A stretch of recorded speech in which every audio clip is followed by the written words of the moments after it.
Hello po guys, magandang tanghali po sa inyong lahat. Ako po si Madam Jing Tarot Reader po. Sa mga nag-aabang na po sa akin, sa aking mga followers po, muli po, maraming salamat po sa inyo sa pagsubaybay po sa akin. Ang muli po ngayon lang po ulit ako nakapagbigay sa inyo sa mga card dahil naging busy po ako. And then, nagpunta rin po ako ng Holy Week po sa Banahaw po. And then, last month po, nagkaroon din po ako ng, yung sinasabi nilang virus na sa ubo. Ayun po, bali isang linggo po akong inubot sinipon. And then guys, ngayong araw po, magbibigay po ako na 6 na zodiac sign po na lucky for the total eclipse po. Ngayon po yung sinasabi nilang araw po ng total eclipse po. Ngayon po yung sinasabi nila na malas daw or hindi raw maganda pag nagto-total eclipse. Hindi po yung totoo. May mga bagay po tayo na pag nagto-total eclipse po, para sa akin po guys, is merong mga zodiac sign na lucky for the total eclipse po. Tandaan niyo po.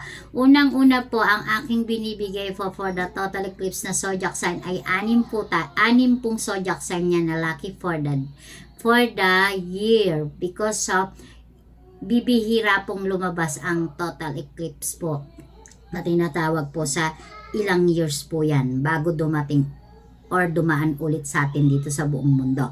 Ang unang-una pong binibigay ko for the zodiac sign na number 1 is the sign of fire. The sign of fire is yan po ay si number 1 po dyan, si Aries po. Tandaan nyo, yung mga Aries po na March 21 to April 19, sila po yung ngayon na kasama sa lucky for the total eclipse po. Yan po. Isa po kayo sa isang zodiac sign na maswerte ngayong total eclipse. And then sumunod po si earth sign po. The earth sign po is si Gemini po. The Gemini is May 21 to June 21 po. Isa rin po kayo for the lucky for the total eclipse. Hindi po porket sinabing malas daw po, wag po kayong lalabas ng bahay kasi total eclipse daw po. Hindi po yun totoo para sa akin. And then, isa po tong the year na bibihira po yan mangyari. Isa po kayo sa napasama sa aking for the lucky for the total eclipse. And then, ang pangatlo po na bibigay ko po sa inyo, and then the sign of water. The sign of water is napakalaki po niya, si Pisces po. Tandaan nyo, si Pisces. Lucky for the total eclipse po ngayong the day. And then, the earth again is Capricorn. Pang-apat po si Capricorn. And then, ang pang-5 po natin si Libra.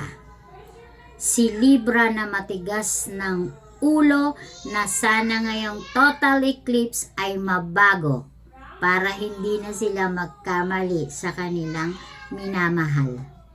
And then the last is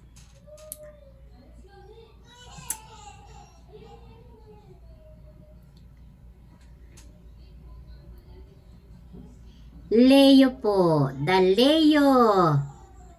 Si Leo na sobrang mataas ang pride na sana mabago ngayong total eclipse na maging